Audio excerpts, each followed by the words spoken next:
이제 일단 경선 득표율이 비공개이긴 했는데 오늘 뭐 각종 언론에서도 보도가 되고 밖글도 많이 돌았어요. 뭐 1위가 30% 득표율이고 2위와는 뭐 한 자릿수 차이가 난다 이런 글도 있었고 여러 가지 추정들이 있었는데 지지율로 봤을 때 이런 득표율 추정이 가능할까요? 대표님 어떻게 분석하시나요? 경선이 끝나면 막 이제 비공식적인 정보들이 돌아다니거든요. 왜냐하면 우리가 이제 대세론 후보다라는 것을 좀 확산시키기 위해서 그래서 이제 어느 것도 사실은 정확하지 않은 부분들이 있는데 1차 컷오프 때는 윤석열 대통령에 대한 이제 입장 보수층의 후보들의 이제 그 입장이 어떠하냐, 좀 탄핵에 대한 입장이 어느 거냐 이것이 이제 주요한 쟁점이었다고 한다면 2명으로 추려지는 과정에서의 당원들의 판단 기준은 한덕수 권한대행과 이후에 단일화를 할 사람은 누구고 안 할 사람은 누구냐, 할지 말지 또는 적극적인지 소극적인지 이것이 매우 중요한 판단 기준이었을 것으로 이제 추정이 됩니다. 왜냐하면 당원들은 일반 국민들 같은 경우에는 나는 누구를 지지해라고 하는 배타적 지지 성향이 있지만 당원들 같은 경우는 오랫동안 뭐 그 정당에 애정이 있고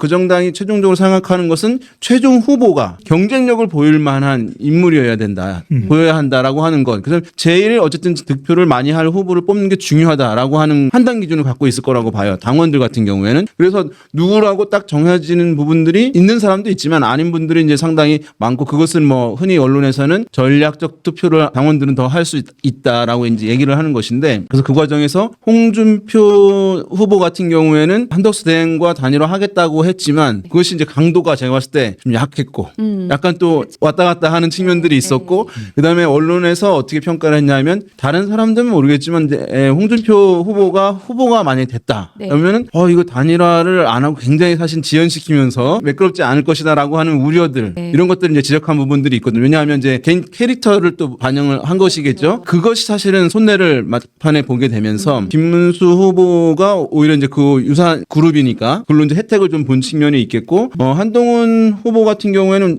이제 확실한 이제 2등 뭐 이런 표들이 있었다고 분명하게 이제 갈리는 표가 있어서 사람들이 이렇게 얘기했거든요. 이 누가 올라갈 것이냐 그러면 한동훈 후보는 당연히 올라갈 것이고 그 다음에 이제 김문수, 홍준표 누가 될지 조합이 어떻게 이루어질지가 사실은 이제 명확하지 않다라고 얘기를 했는데 가장 앞설 사람은 누구냐, 한동훈 후보가 그럼 1등을 할 것이냐 그거는 불확실하다라고 이렇게 모호하게 얘기가 많이 됐거든요. 그 얘기는 뭐냐면 아니 한동훈 후보가 1등 아닌데 어떻게 올라가는 건 확실하냐, 그 표가 확실하게 있기 때문에 따로 그 표는 그러니까 탄핵에 대해서 찬성한 그리고 뭔가 이제 변화가 필요하고 확장성 있는 인물이 필요하다라고 하는 그 국민의힘 지지층이라든가 어떤 일단의 당원들 그룹들이 분명하게 있기 때문에 올라간다라고 이제 얘기를 많이 했던 것이거든요. 그래서 지금 이제 결과는 뭐 그렇게 나와서 아마도 제가 봤을 때는 뭐 차이는 엄청 크지는 않았겠지만 오히려 이제 김문수 후보가 그 홍준표 후보에 대한 이제 반사 효과 이런 것들 좀 얻지 않았을까 싶어요. 그 한덕수 대행과의 부분에서. 그래서 이제 이후에 남아 있는 것은 이제 2명 중인데 선택지가 달라지면 또 판단도 이제 달라지는 측면들이 있어서 지금 아마도 내일부터 이제 조사들이 이루어질 것으로 보이는데 상당히 사실은 누가 될지 지금 뭐 전망하기는 힘들고 격차는 매우 줄어들 것으로 이제 예상이 됩니다. 그래서 중요한 거는 지금 이제 홍준표를 지지했던 그 표심이 어디로 향할지 그게 굉장히 관심이 쏠리는데요. 지금 뭐 추정으로는 3위를 했을 걸로 예상이 되는데 홍준표 후보 캠프에 있던 국민의힘 의원들은 모두 김문수 후보 지지 선언을 했죠. 그리고 이제 김문수 후보는 홍 후보에게 은퇴 말리는 편지를 썼고 또 한동훈 후보는 조금 더 일찍 만났더라면 홍준표 개가 됐을 것이다. 뭐 이런 말씀도 하셨죠. 그래서 어떻게 홍준표 지지표가 어디로 옮겨갈 것 같으신지. 김문수 후보 쪽이죠, 그거는. 왜냐하면은 표라는 게 옮겨가도 100%라는 건 없어요. 그런데 그렇게 볼 수 있는 첫 번째 이유는 공통점이잖아요. 탄핵 반대를 한 공통점이 있는 거고 또 하나가 주로 이제 영남권 기반으로 정치를 했던, 물론 이제 더 영남권 기반은 오히려 홍준표라고 볼 수도 있어요. 김문수보다는. 이 사람은 이제 경기지사를 했었고 또 TK 또 경북고 출신이긴 하지만 또 하나는 저는 이 부분도 작동할 수 있을 것 같아요. 그러니까 만약에 표가 간다면 두 사람이니까 김문수 아니면 한동훈인데 그렇게 오지게 싸우고 홍준표 지지하는 않는 사람이 한동훈 쪽으로 가겠어요. 그런 어떤 토론회에서의 설전 영향도 있기 때문에 뭐 100%라는 건 없습니다. 근데 대부분은 김문수 쪽으로 표가 옮겨갈 거다라고 봐야 될 것 같아요. 네, 네. 윤 대표님은 어떻게 보십니까? 당원들 같은 경우에는 어쨌든 의원들하고 이제 긴밀한 관계들을 이제 가지고 있는 분들도 많이 있죠. 예전에 비해서는 이제 많이 약화되긴 해서 당원들도 개별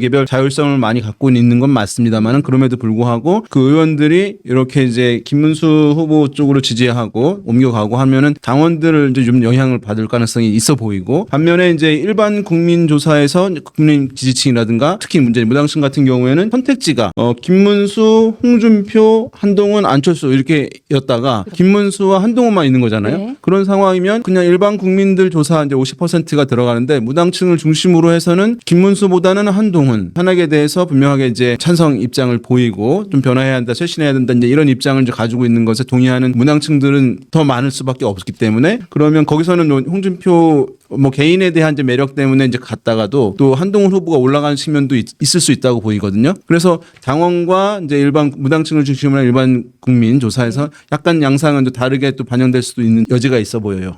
그러면 지금 또 하나의 변수는 이제 한덕수 권한대행, 그러니까 국민의힘이 진짜 결선은 한덕수 권한대행과 치를 것이라는 얘기가 많이 나오는데요. 뭐 한대행이 5월 2일에 국무총리직을 사퇴하고 대선 출마 선언을 할 거라는 예상이 많습니다. 어쨌든 김문수 후보가 될지 한동훈 후보가 될지 그건 모르겠지만 누구와 단일화를 했을 때 좀 더 파괴력이 있을까요, 대표님? 전통적인 시각에서 봤을 때는 지지 기반이 좀 다른 후보들이 만나서 단일화를 했을 때 효과가 더 큰 것이니까 한덕수 대행이 이제 출마를 한다. 그러면은 한동훈 후보가 됐을 때 효과가 더 크겠죠. 왜냐하면 이제 김문수 후보와는 지지층이 같으니까, 크니까 그런 부분인데 그래서 만약에 당원들이 이제 판단이 사실 시너지 효과가 있고 그림 모양새도 좋으니까 한동훈 후보가 올라가서 단일화를 어쨌든 붙게 하는 것이 전체적으로 낫겠다라고 하면 이게 굉장히 이제 사실은 깊이 고민해서 멀리 판단하는 것인데 그렇게 할지 이제 1차적인 차원에서의 또 한덕수 대행과 이 단일화를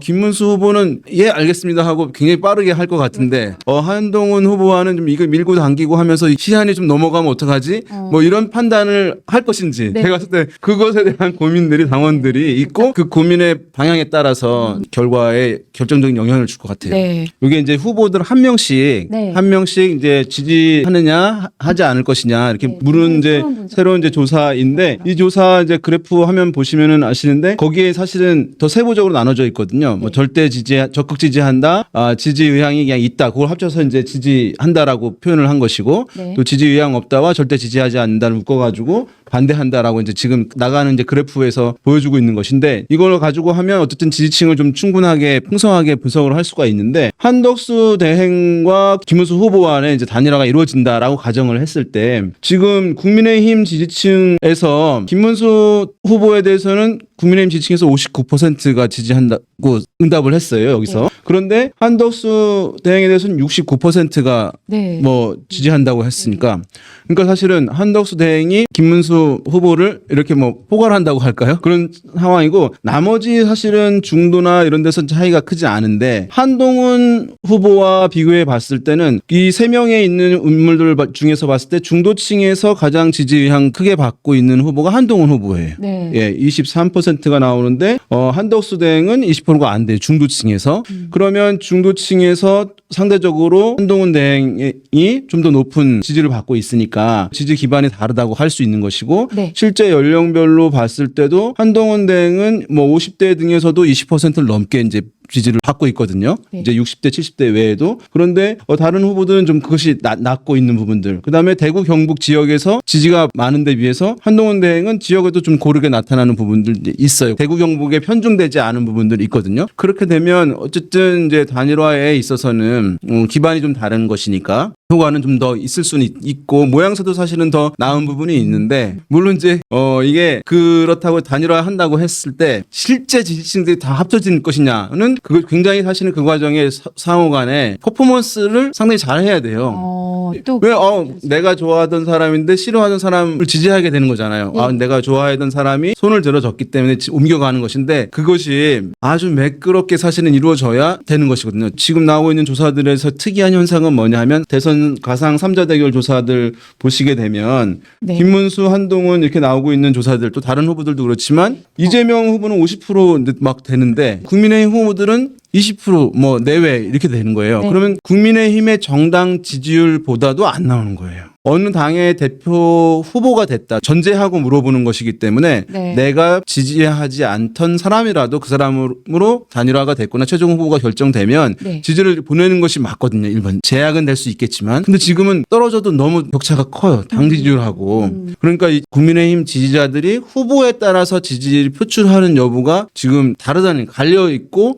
선뜻 그 마음을 열지 않고 있는 거예요. 네. 여기 이제 외부 사람까지 들어오게 되면 다시 또 그것을 더 많은 걸 이끌어내야 되는 거잖아요. 그래서 그 단일화를 하는 것도 좋고, 네. 예, 뭐 빅텐트도 좋고 한데 빅텐트라는 것도 사실은 치는 이유도 지지자들이 그 안에 모이는 것이지 사람 모이는 거가 끝은 아닌 거잖아요. 네. 그 지지자들 좀 폭넓게 또는 보수층 이외의 사람들까지 이렇게 모으기 위해서는 네. 선수들 간에 이런 신뢰를 보여주게 되면서 과정이 이루어져야 화학적 결합이라고 하는 부분들이 연결되는 것인데 지금 그런 노력이 없어요, 사실은. 네. 그래서 이게 단일화를 한다고 했을 때 과연 이제 시너지는 둘째 치더라도 합쳐지는 부분들을 원활하게 될 것이냐 시간이 걸리는 문제인데 그 부분도 당 지도부에서는 작업들을 같이 이제 사실은 이루어져 가는 부분이 있어야 되는데 지금 홍준표 후보 같은 경우에 나 이제 참여 안 합니다. 근데 이렇게 네. 그러니까 사실은 이런 걸 역행하는 거거든요. 그러니까 이런 부분들을 리더십을 발휘해서 사실은 그러지 않게 하는 부분들 다시 또 마음을 돌리고 와서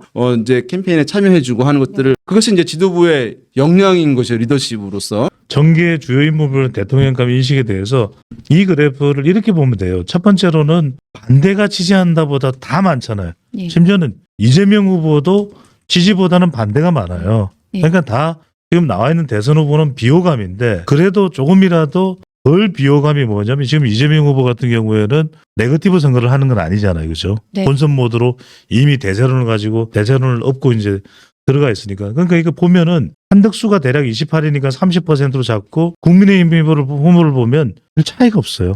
다 독인 개긴이야. 그리고 이제 또 하나가 뭐냐면 이재명 후보에 비해서 한 15% 16%가 모자라는 걸 보면은 이재명 후보가 중도를 더 가져가 있다는 거예요. 네. 이게 핵심이고 두 번째로는 뭐냐면 단일화의 효과를 이야기하는데 어차피 한동훈 후보가 최종 후보가 되면은 최종 후보로서 단일화를 하는 거예요. 최종 후보가 국민의힘에서 될 수 있느냐가 이제 중요한 거죠. 네. 그거는 김문수 후보가 되는 거냐 아니면 한동훈 후보가 되는 두 번째 한동훈 후보가 그러면은 최종 후보가 안 된다 하더라도 이번 선거에서 손을 뺄 수 있을까요? 예. 홍준표 후보하고는 달라요. 왜냐하면 한동훈 후보는 이번 선거에서 본인이 최종 후보가 되든 아니든 간에 죽을 힘을 다해서 선거를 도와야 돼요. 왜냐하면 그렇지 않으면 본인에게 이 배신자 프레임을 못 벗어난단 말이에요. 그러면 단일화가 되든 안 되든 한동훈 후보는 이번에 이 선거를 도울 수밖에 없는 구조다. 세 번째 제가 말씀드린 게 뭐냐면 지금 이재명 후보의 한 중도가 지금 모자라는 거예요. 국민의힘 후보들은. 결국 이건 뭐냐면 프레임 전환을 안 하고는 안 된다는 이야기예요. 그러니까 어차피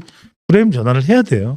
근데 이제 한동훈 후보의 그 지지율 반등세가 네. 상당히 좀 실은 주목을 받고 근데 있는데 원래는 맨 처음에 할 때 네. 4명 안에 과연 들 것인가. 예. 까지 처음에는 지금 다 이제 오래 지났으니까 그렇습니다. 까먹으셨을 텐데 네. 처음에는 이제 그랬거든요. 그래서 지금 이렇게 2명 안에 들었다고 하는 거 제가 봤을 때는 이제 어떤 한간의 이제 의심도 정치 생명이 이제 끝났다라고 하는 얘기들 많았었는데 네. 그것을 사실은 깨트린 측면이 이제 있고 이후에 결과가 어떻게 될지 모르겠지만 정치 생명을 이제 어쨌든 이어갈 수 있는 동력은 지금 충분하게 이번에 확보를 한 것이라고 볼 수가 있겠고 네. 아마도 이제 한동훈 후보를 이제 도왔던 의원들 이제 소수 세력이긴 하지만 네. 근데 상당히 사실은 아예 이제 미래가 어떻게 될 것인가 내가 봤을 때 굉장히 고민이 많았을 텐데 많으셨을 거예요. 일정 부분 그것이 이제 최종 결과 어쨌든 간에 네. 이제 해소가 된 측면들 있어 보이고 이후에 대선이 끝나면 네. 최종 후보가 없어서 안 되더라도 이후에 이제 당의 이제 전당대 나중에 이제 할 텐데 그럴 때 다시 한번 뭔가 이제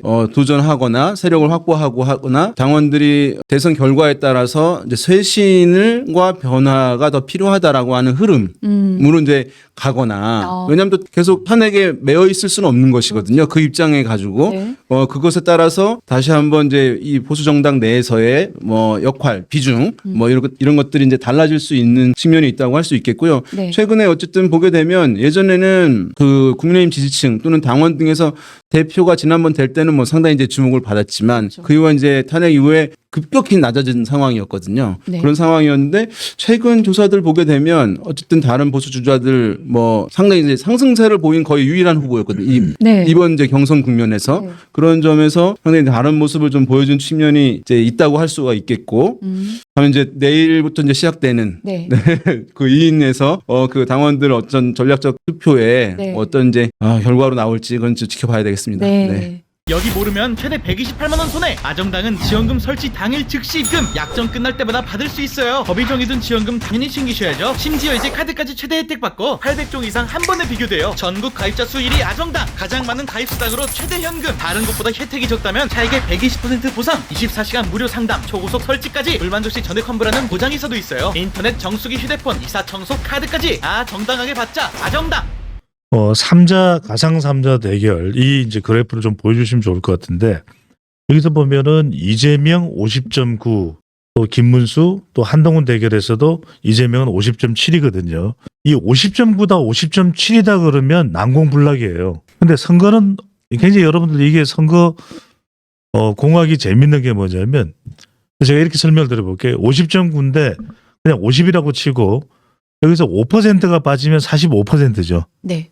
한덕수 같은 경우에는 한 30%가 나오잖아요. 네. 그러면 30%에다가 5% 빠진 5%가 보수 쪽으로 온다 그러면 어떻게 돼요? 35가 되죠. 그렇죠. 그죠? 그럼 35에 이 그래프를 보면 이준석이 얻은 7.4를 더하면 어떻게 돼요? 42.4예요. 네. 그럼 45하고 별 차이가 안 나요. 어느 후보의 이 대세론이 있는 후보의 50.9나 50.7을 보면은 이건 못 이기는 선거야.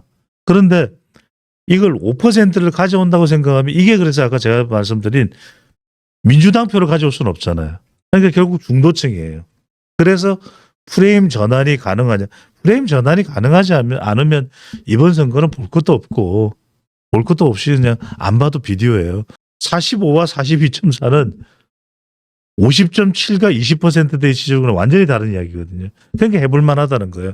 이기고 지는 것은 나중에 결과의 문제인데 이렇게 놓고 보면은 싸움이라는 건 또 다른 양상이 돼요. 네. 다만 시간이 이제 너무 시간이 충분하지 않아요. 지금 오늘이 4월 30일이잖아요. 내일부터 5월 1일이잖아요. 그렇죠.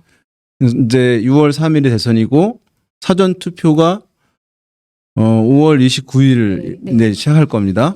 그러면 이제 그리고 내일부터 또 긴 연휴가 이제 있어요. 뭐 그 안에 이제 뭐 5월 30일 사전 투표는 5월 30일. 당원들 뭐 하긴 합니다. 이제 있는데 이제 후보를 선출하고 하는 것들이 있지만은 대중에서 뭐 이게 연휴 기간에는 또 많은 것들이 이루어지기 힘든 부분들이 있거든요. 네.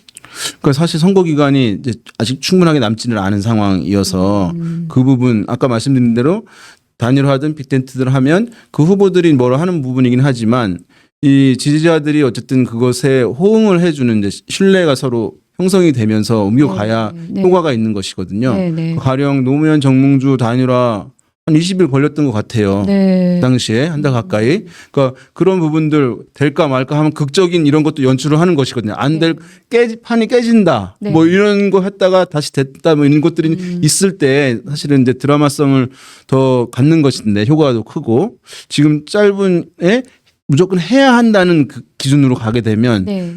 결국은 지지층들을 서로 이렇게 모아오는 것을 위해서 해야 되는데 그 작업은 제가 봤을 때 잘 안 보여요. 사실 네. 그거를 어떻게 할 것이냐의 부분도 같이 병행돼야 되는데 시간이 이제 짧은 빅 플랫폼이나 빅 웨이브 연대라는 게 어렵다는 건 알고 있는데 그 뭐 모르는 사람이 있겠어요. 근데 중요한 거는 이제 그렇게 해야 어느 정도 대결 구도가 가능한 거 그렇게 하면 되는 거고 그거 안 되면 뭐 제가 아까도 말씀드렸듯이 상당히 기울어진 채로 대선판이 전개되는 것이고 네.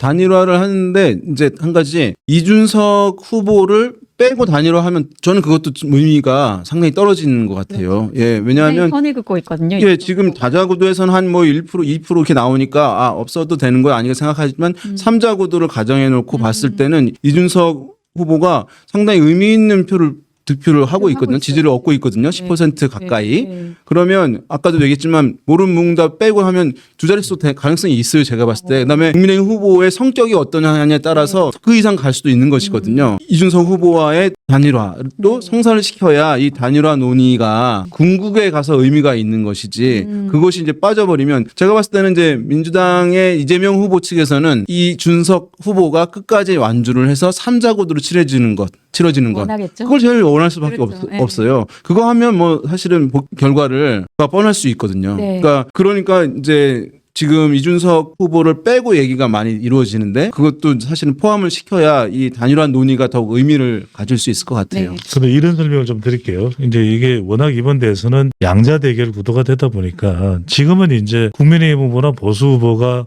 완전히 결정이 안 됐기 때문에 3자 후보인 보수 성격의 이준석 후보의 이 지지율이 꽤 나오는데 좀 점점 줄어들 것 같아요. 제 전망은. 왜냐하면 점점 가면 갈수록 더 치열한 진영 간 대결 구도가 될 것이다. 그러면은 보통 이렇게 3자 후보가 이렇게 처음에는 지지율이 좀 나오다가 시간이 지나면 좀 줄어드는 경향들이 있어요. 또 세 번째는 뭐냐면 이준석 후보가 어떤 선택을 하느냐 자기의 존재감을 알리면서 그냥 끝끝내 뭐 단일화에 응하지 않을 수도 있는 것인데 지금은 이제 그렇게 이야기를 하고 있어요. 근데 이준석 후보에 대해서 우리가 시사 저널에서도 이준석 후보를 초청을 해서 내가 진행을 한 적도 있었어요. 그때 내가 여러 번 물어봤던 질문이 그거예요. 신당을 할 가능성이 0.1%라도 있느냐 했더니 절대로 없대. 자기는 절대로 신당을 안 한다는데 신당했잖아요. 그리고 나가서 또 국회의원 선거에 나가서 또 당선도 됐잖아요. 그러니까 이게 모를 일이에요. 그러니까 여론이 이준석 후보까지도 연대를 해야 된다라는 그런 여론이 있으면 또 응할 가능성도 있는 것이니까 봐야죠. 이게 하나만 말씀드리면 한동훈 후보가 살아난 거잖아요. 국민의힘에서 이 정도면 제가 봤을 때 살아난 거라고 이제 얘기할 수 있는데 그게 이준석 후보의 선택에 어떤 영향을 줄 수 있을 것인가도 이제 고민해 볼 수 있는 지점이에요. 만약에 이제 단일화를 한다라고 하는 것은 궁극에 봤을 때는 이 선거 기간에 합당을 하든가 아니면 이후에 합당을 예정한다든가 네. 등을 전제하는 것이라고 제가 보여져요. 그리고 만약에 그 이후에 당권에 대한 기대감이 상당히 다시 한번 이제 명예회복 하고 싶을 거 아니에요. 그러니까 뭐 설득을 이렇게 하겠죠. 당신은 국민의힘에서 쫓겨난 게 아니고 윤석열 대통령으로부터 쫓겨난 거다. 네. 그러니까 다시 오면 된다. 그것도 맞고 자기도 명예회복하고 싶은 마음이 저는 있으리라고 생각돼요. 네. 근데 이제 한동훈 후보가 이번에 상당히 이제 비중 있는 역할을 살아났잖아요, 회복을. 그러면 어떤 포지션에서 국민의힘의 변화를 가져오는 어떤 그런 포지션이 겹치는 부분들이 있어서 이준석 후보 입장에서는 그 부분도 한 가지 고민이 새롭게 늘어나는 측면이 있을 것 같은 생각이 지금 또 얼핏 드네요. 이준석 의원도 항상 그 국민의힘 후보 모두와 친한데 한동훈 후보와는 네. 그렇게 좀 말씀하셨는데, 그러니까 지금까지도 어쨌든 3자 구도로 끝까지 갈 거라는 의지를 강하게 보이고 있거든요. 이준석 의원이. 근데 이 의지를 끝까지 관철했을 때 그렇더라도 5%만 얻어도 뭐 자신에게는 상당한 정치적 자산이 될 것이다. 그런 분석이 많은데 김문수 후보가 될 때와 한덕수 후보 지금 대행이지만 될 때 또는 한동훈 어떻게 달라질까요? 이준석 의원의 지지율이. 그러니까 애초에는 김문수 후보 등 탄핵에 대해서 반대한 인물이 후보가 되면 이준석 후보는 완주 가능성이 높다라고 본 게 이제 전통적인 해석. 네. 예, 여전히 이제 유효할 수는 있을 것 같긴 한데 그럴 수도 있지만 한편으로는 이후에 본인이 이제 단일화를 했을 경우에 방금 전에 말씀드린 국민의힘으로 복귀했을 때 아니면 합쳐졌을 때 본인이 당권에 더 누가 더 내가 유리할 것이냐 이 부분이 이준석 후보의 판단에 의사결정에 영향을 주지 않을까라는 싶어요. 물론 단일화라고 하는 것이 이제 이 조건이 맞아야 돼요. 나 혼자서는 안 되고 이제 합치면 이길 수 있다라고 하는 것들이 있어져야 논의를 할 거 아니에요. 합쳤는데 안 돼. 그러면 나는 오랫동안 정치를 할 건데 굳이 그럴 필요가 있을까라고 생각할 수는 있는 것이니까 그런 가능성이 이제 보여주는 가운데 이제 본인이 이후에 했을 때 최종 후보가 본인이 안 된다 하더라도 국민의힘에서의 어떤 역할 또는 이후에 다시 한번 당대표 등의 그런 위상 확보하는데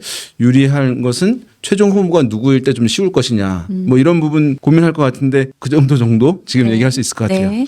아니, 저는 이걸 뭐 어렵게 안 봐요. 뭐냐면은 대선 이후에 이준석 후보가 독자 노선을 걸었을 때 자기가 독자 노선을 걸었는데 국민의힘 보수 후보가 당선이 되든 이재명 후보가 당선이 되든 이준석 대접받을까요? 아니 민주당은 지금 민주당 의석으로만 해도 180몇 석이에요. 네. 그리고 뭐 김상욱 의원까지도 뭐 영입하겠다는 이야기를 할 정도예요. 이준석 굳이 필요치가 않아요. 그럼 푸대접이야. 그럼 국민의힘 보수 쪽에서 당선된다면 대선 때 독자 노선을 걸은 이준석과는 영영결별이죠, 그죠? 그러면 어느 한쪽이 이겼을 때 지방선거는 국회의원 선거보다도 소수정당에 들어가기가 더 힘들어요. 개혁신당이 뿌리를 내릴 수 있겠어요? 지방선거에 내년에 어려워요.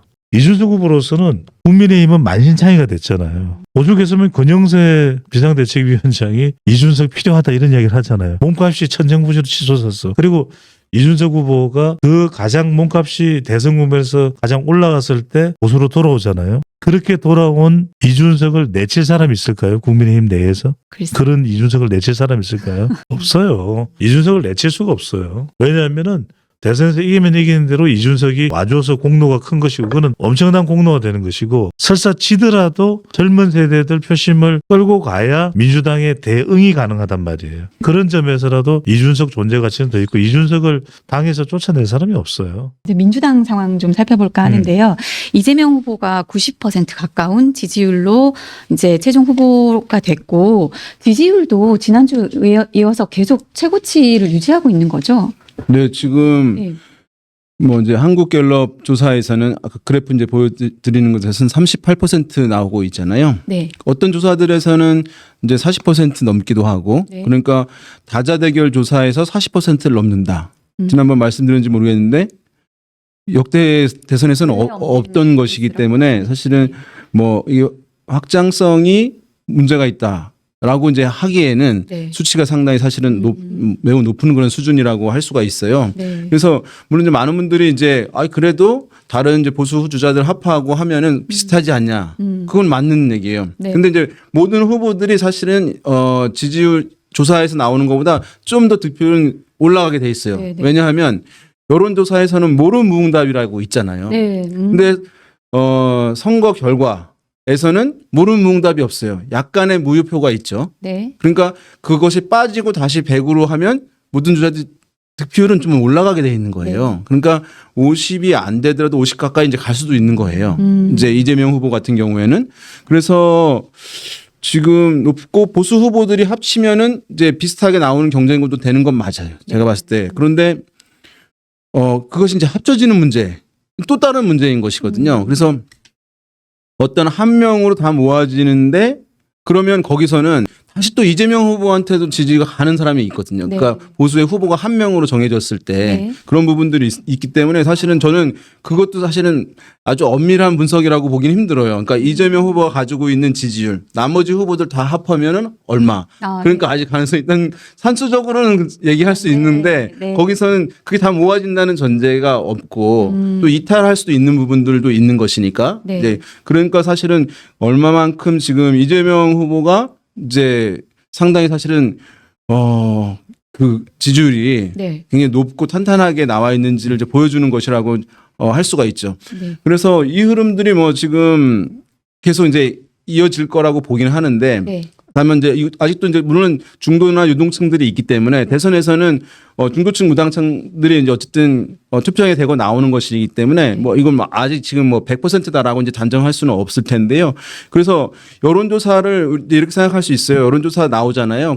그러면 그럼 대한민국 국민들의 뭐 40%는 이 A 후보를 지지하기로 매우 굳게 생각을 하고 있구나. 불변일 거구나 앞으로. 이렇게 생각하시면 안 되고 여론조사라는 것은 그때 질문받은 사람들이 그렇게 그냥 응답을 했을 뿐이거든요. 되게 지금 조사들이 이제 많이 이루어지고 있지만 그 사람들이 항상 그 마음을 고정적으로 가지고 있었던 건 아니에요. 지금 이제 만약에 이것을 들으시는 분들 또는 주변에 있으신 분들이 이번 대선에 누구를 지지해야지라고 항상 마음을 갖고 있는 건 아닐 거란 말이에요. 네. 어떤 고정적으로 가지고 계신 분들도 있지만 그렇지만 지금 시점에 전 국민에게 다 물어봤다라고 하면 지금에 나오는 조사랑 비슷하게 나오는 거예요. 근데 어떤 사람은 질문을 받지 않았기 때문에 그냥 모호한 생각으로 가지고 있는 사람들이 많이 있단 말이죠. 그러니까 그것을 유지하려고 그 지지율을 유지하려고 캠페인을 이제 하는 것입니다. 그래서 사실은 이후에도 변동 가능성들은 이제 있는 부분이기 때문에 변동 가능성이 없다고 한다면 이재명 캠프 쪽에서는 선거 캠페인은 안 하겠죠. 네. 네. 그러니까 여전히 이제 마지막까지 이제 유동성은 있는 것이기 때문에 선거 캠페인 이제 이루어지는 것이라고 할 수 있겠고, 그래서 뭐 유일하게 본선 캠페인을 하고 있는 거예요. 중도층 타겟으로. 그래서 최근 지지율이 올라간 이유는 다른 이제 보수 후보들 같은 경우는 지지층을 중심으로 한 선거 캠페인을 할 수밖에 없었잖아요. 네. 근데 대선에서는 중도층 타겟으로 한 선거 캠페인을 해야 되는데 이재명 후보 같은 경우는 경선 단계에서 이미 중도층을 타겟으로 한 선거 캠페인을 벌였고 고정 지지층은 이미 흡수가 되어 있는 상황이니까 그래서 최근에 이제 지지율이 좀 더 올라간 이유는 그 영향이 이제 크다라고 이제 보셔야 될 것 같습니다. 네.